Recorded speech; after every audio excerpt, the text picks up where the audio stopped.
Hello guys, this is Amitesh Dubey and I'm welcoming you all in our channel Only Civil Service.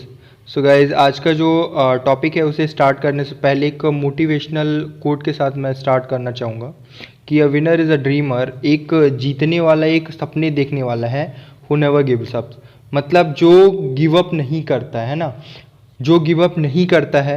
देखो dreams तो सभी देखते हैं, दुनिया का ऐसा कोई इंसान नहीं होगा जो सपने नहीं देखता होगा, बट जो उन सपनों को छोड़ता नहीं है, उस पर काम करता रहता है, वो अल्टीमेटली विनर कहलाता है। ऑलराइट, सो आज का जो टॉपिक है वो है मेकिंग ऑफ इंडियन कॉन्स्टिट्यूशन का पार्ट 1।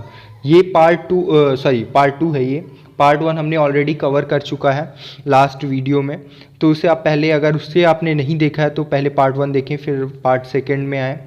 तो ये उसका कंटिन्यूएशन है आगे का। तो पहला जो पॉइंट है वो है constituent assembly was first parliament. तो सिंपल सी बात है यार, देखो पार्लियामेंट तो पहले था नहीं, तो जो कॉन्स्टिट्यूएंट असेंबली थी, जो मेंबर्स थे उसके, उनका कॉन्स्टिट्यूएंट असेंबली का मैंने एक लास्ट लेक्चर में भी बताया था कि 2 काम दिए गए थे। एक तो कॉन्स्टिट्यूशन को क्या करना, फ्रेम करना, कि मतलब जाओ कॉन्स्टिट्यूशन को क्या करो, फ्रेम करो। और दूसरा काम क्या था कि लेजिस्लेट करना, मतलब कानून को बनाओ भी तुम जाके वहाँ पे, है ना। तो ये 2 काम क्या थे, कॉन्स्टिट्यूएंट असेंबली को दिए थे। तो एक ये मिनी पार्लियामेंट की तरह एक्ट कर रही थी, तो इसे फर्स्ट पार्लियामेंट या मिनी पार्लियामेंट भी बोलते हैं। ऑलराइट, आगे का अगर सेकेंड पॉइंट अगर हम देखें तो सेकेंड पॉइंट में बोलता है it ratify India's membership on the Commonwealth in May 1949। अब एक चीज़ मैं बताना चाहूँगा आपको कि जो ये कॉमनवेल्थ क्या है, बहुत लोगों को नहीं पता होगा, तो मैं बताना चाहूँगा कि हमको पता है कि हमारे देश में ब्रिटिश सरकार का राज्य था, है ना। तो ये ब्रिटिश सरकार जो है बहुत दिन तक बहुत सारी जो ये ब्रिटिश कॉलोनी है, बहुत सारी कंट्रीज़ में रूल करते थे ब्रिटिशर्स, है ना। तो जितनी भी कंट्रीज़ में ये रूल करते थे, तो जब उन्होंने मतलब सारी कंट्रीज़ को इंडिपेंडेंट मिलने लगी, तो इंडिपेंडेंस मिलने के बाद ब्रिटिश सरकार द्वारा एक प्रपोजल आया कि जितनी भी कंट्री ब्रिटिश सरकार के अधीन है, तो उसको एक रिमेम्बरेंस के लिए एक तरह से कॉमनवेल्थ बनाया जाए, मतलब जो भी कंट्री ब्रिटिश सरकार के अधीन है।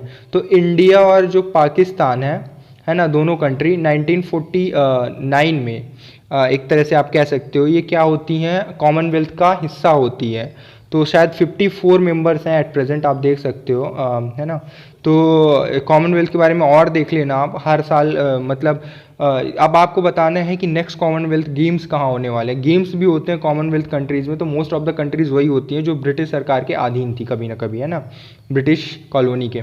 ये कॉमनवेल्थ का जो है ये लोगो है। राइट, सो आगे बढ़ते हैं। अब तीसरा जो पॉइंट है वो है कि एडॉप्टेड नेशनल फ्लैग, भारत का जो नेशनल फ्लैग है ना, आप ये स्क्रीन में देख सकते हो, ये जो भारत का नेशनल फ्लैग है और नेशनल एंथम है और नेशनल सॉन्ग है वंदे मातरम, ये तीनों चीज़ें है ना, ये जो है। तो अब मैं बता दूं आपको कि नेशनल एंथम हो गया, नेशनल सॉन्ग हो गया, और हमारे देश के जो प्रथम राष्ट्रपति हैं, first president of India doctor Rajendra Prasad ji, वो तीनों चीज़ें ये सब एक अडॉप्ट की गई थी 24 जैन 1950 को, है ना।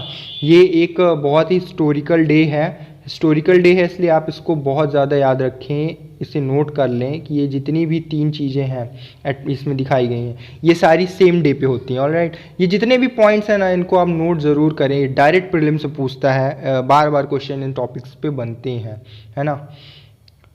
ये तो मैंने ऑलरेडी दिखा दिया है आपको। आगे बढ़ते हैं 4th पॉइंट पे अगर हम आए तो देखिए ये पॉइंट जो है ना बहुत कम आपको बुक्स में भी मिलता है। टोटल सेशन कितने हुए थे इंडिया में, कॉन्स्टिट्यूएंट असेंबली के टोटल सेशन हुए थे 11, है ना। और टोटल टाइम लगा था 2 ईयर्स 11 मंथ और 18 डेज, मैंने लास्ट वीडियो में भी बताया था। जो कॉन्स्टिट्यूशन है वो 60 कंट्रीज से लगभग 60 कंट्रीज से जो हमारा इंडियन कॉन्स्टिट्यूशन है, तो वो जो बना है तो उसके प्रोविज़न लगभग 60 कंट्रीज से लिए गए हैं। जो पैसा खर्च हुआ है लगभग 60 लाख रुपए उस समय का खर्च हुआ है। जो लास्ट सेशन था कॉन्स्टिट्यूएंट असेंबली का वो हुआ था 24 जैन 1950 को, ठीक है।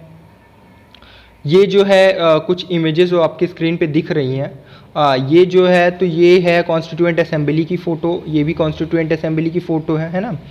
तो ये आप सब देख सकते हैं कि मतलब इस तरह से बैठते थे लोग, डिस्कशन होता था हर एक मुद्दे पे कि कौन सी चीज़ें कहाँ पे ली जाएं, कहाँ नहीं ले जाएं।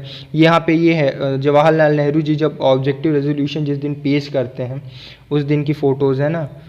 चलिए आगे बढ़ते हैं। आगे बढ़ेंगे तो फर्स्ट जनरल इलेक्शन कब हुआ था उसकी डेट दी हुई है कि फर्स्ट जनरल इलेक्शन 1951 में और या 1952, मतलब क्या है लास्ट लास्ट में हुआ था 1951 के, तो लगभग चल गया था 1952 तक गया था, है ना। उसका रिजल्ट वगैरह 1952 में आया था, तो इसलिए 1951 1952 दोनों डेट्स जो हैं इंपॉर्टेंट है। अगर एक ही डेट पूछेगा, अगर एमसीक्यू फॉर्म में दिया जाएगा तो या तो 1951 देगा या तो 1952 देगा। अगर दोनों देगा तो फिर इस तरह देगा कि मतलब 1951 1952 दोनों का, है ना।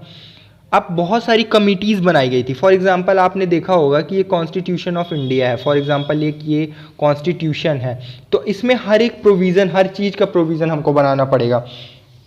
फॉर एग्जांपल स्टेट्स का क्या काम होगा, सेंटर का क्या काम होगा, पीएम का क्या काम होगा, है ना, प्रेसिडेंट का क्या काम होगा, सीएम का क्या काम होगा, किसके कितने पावर्स होंगे, इस सब के लिए एक different different kinds of committees बना दी गई।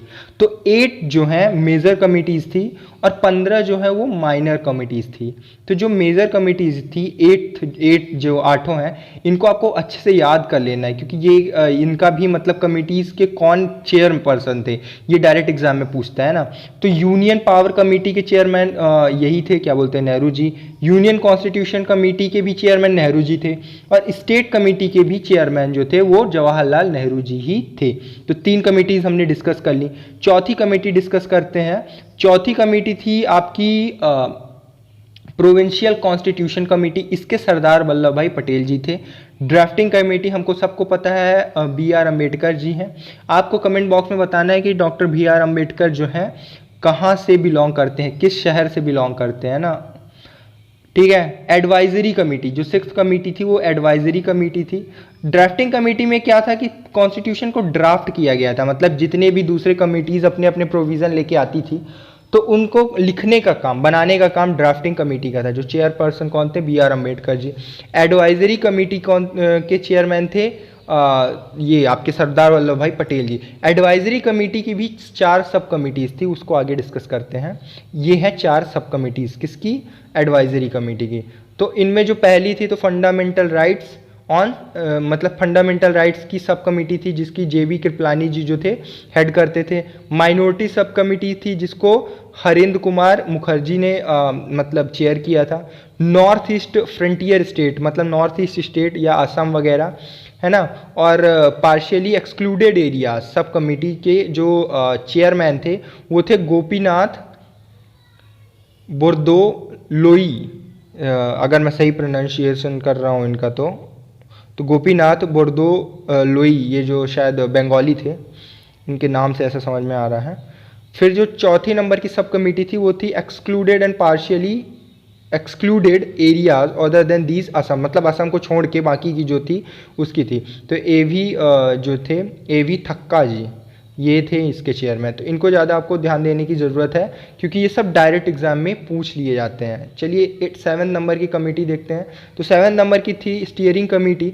इसके जो चेयरपर्सन थे वो डॉक्टर राजेंद्र प्रसाद जी, जो हमारे फर्स्ट प्रेसिडेंट ऑफ इंडिया थे। और रूल्स एंड प्रोसीजर कमेटी के भी जो चेयरपर्सन थे वो थे डॉक्टर राजेंद्र प्रसाद जी। तो ये जो 8 थे ये 8 हैं मतलब मेजर कमिटीज़ थे, ये जो मैंने डिस्कस किया। और माइनर कमिटीज़ को ज़्यादा इंपॉर्टेंट नहीं, क्योंकि एग्जाम्स में नहीं पूछा जाता ये। तो मेजर कमिटीज़ के चेयरपर्सन और कमिटीज़ को आप देख लो, अच्छे से याद कर लो, नोट डाउन कर लो। आगे बढ़ते हैं हम।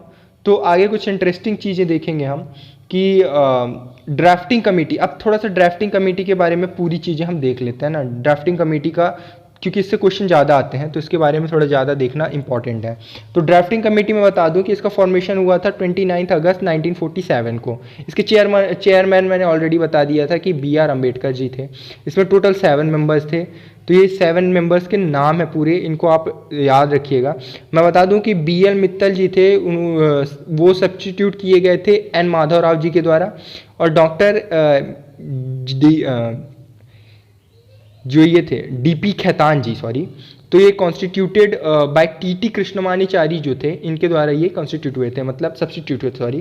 तो इसका मतलब ये होता है कि ये दोनों जो थे ये हेल्थ इशू की वजह से इनको रिप्लेस कर दिया गया था, फिर लास्ट में ख़त्म हो गए थे और इनकी शायद डायरेक्ट डेथ हो गई थी, तो इसकी वजह से टी कृष्णमाचारी को रिप्लेस किया गया था। ऑलराइट, आगे बढ़ते हैं हम। तो ये जो है ये यही वो सातों महानुभाव हैं जो ड्राफ्टिंग कमेटी में थे। इनकी आप फोटो देख लीजिए, है ना, ये अंबेडकर जी बीच में बैठे हुए हैं, चेयरपर्सन। आगे हम बढ़ेंगे तो इंटरेस्टिंग चीज़ आगे ये आती है कि जो फर्स्ट ड्राफ्ट है ना, फर्स्ट ड्राफ्ट है तो वो फरवरी 1948 को, है ना, फर्स्ट ड्राफ्ट लाया गया था।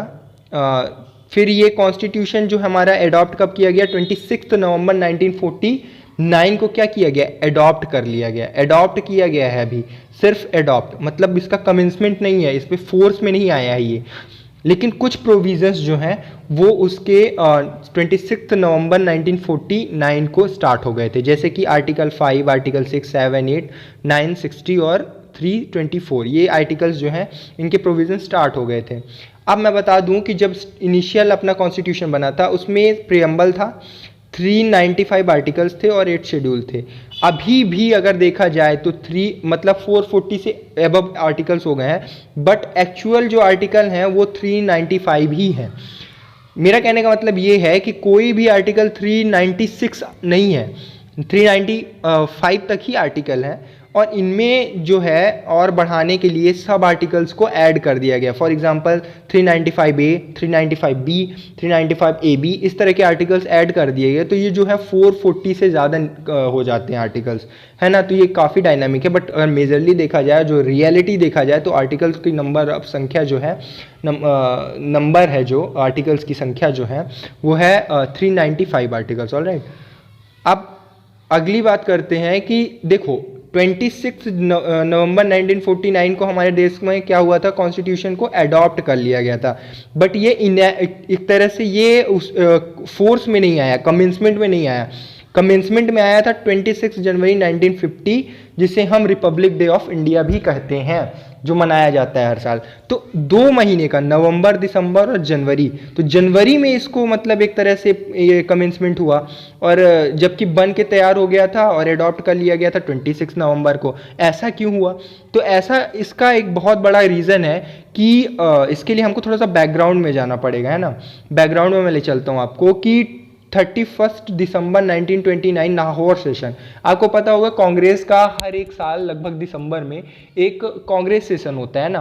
तो एक 1929 में जब कांग्रेस सेशन हो रहा था वो लाहौर में हो रहा था, तो रावी नदी के बगल में। ऑलराइट, तो उसके जो चेयरपर्सन थे, जो हेड थे, प्रेसिडेंट जिसको बोलते हैं, तो उस साल हर साल प्रेसिडेंट चेंज करते हैं ना, तो उस साल के प्रेसिडेंट थे नेहरू जी, इलेक्ट हुए थे। तो इन्होंने 2 ही चीज़ों का ऑब्जेक्टिव दिया यहाँ अनाउंसमेंट में, 2 चीज़ें अनाउंस की। एक तो पूर्ण स्वराज, बोले कि हमको पूर्ण स्वराज चाहिए, और 26 जनवरी 1930, मतलब ये बात चल रही है 31 दिसंबर 1929 की बात, और ये बोल रहे हैं कि 26 जनवरी 1930, मतलब 1 महीने बाद, सीधे 1 महीने बाद हमको क्या चाहिए, कंप्लीट इंडिपेंडेंस डे मनाया जाएगा। 26 जनवरी को ही 1930 को इंडिपेंडेंस डे मनाया जाएगा, हमको पूर्ण स्वराज चाहिए। तो इसी वजह से 26 जनवरी तक हमारा कॉन्स्टिट्यूशन ऑल्दो बन के रेडी हो गया था, कब, 26 नवंबर 1949 को, बट जो हमारे देश का जो रियल में जो कमेंसमेंट हुआ था वो है 26 जनवरी 1950 को क्योंकि इसका हिस्टोरिकल बैकग्राउंड मैंने आपको डिस्कस कर दिया है ना, ये रीज़न था। आगे बढ़ते हैं हम, तो ये आप फोटोज़ देख सकते हैं ना जवाहरलाल नेहरू जी की, ये वही है, लाहौर सेशन की बात हो रही है, ये स्टेज पे है ये, और ये समझा रहे हैं ना, तो लाहौर सेशन की फ़ोटोज़ कुछ मैंने ली हैं। So guys, thank you for watching. अगर आपको वीडियो अच्छा लगा हो तो आप प्लीज़ लाइक करें और सब्सक्राइब ज़रूर करें हमारे चैनल को। सब्सक्राइब करेंगे तो आपको नोटिफिकेशन मिलेगा नए नए चैनल्स, नए नए वीडियोज़ और अपकमिंग प्रोजेक्ट्स की। और प्लीज़ अपने दोस्तों के साथ शेयर करें या अपने व्हाट्सएप के स्टेटस में ज़रूर लगाएं, इससे व्यूज़ बढ़ेंगे वीडियोस पे और ये हमारे लिए मोटिवेशन का काम करेगा और हम और अच्छा कंटेंट क्रिएट कर सकेंगे और अच्छी अच्छी वीडियोस ला सकेंगे और नॉलेजेबल थिंग्स को अपने प्रोजेक्ट में ऐड कर सकें, है ना। So thank you friends.